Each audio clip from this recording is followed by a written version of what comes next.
ముస్లిం personal లా board ఆధ్వర్యంలో ఈ రోజు ప్రెస్ మీట్ జరిగింది.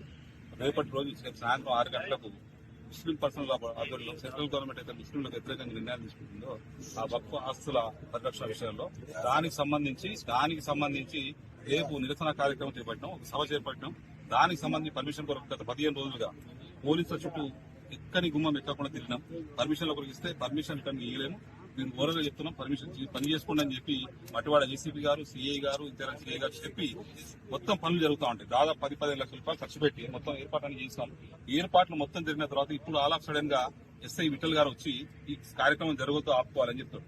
కారణం ఏందని అడిగినాం. కారణం చెప్పాలి కదా, ఎలాంటి సమస్య ఉన్నది, మేము సభ చెప్తాం, తీవ్రవాద సభ ఇది కాదు కదా.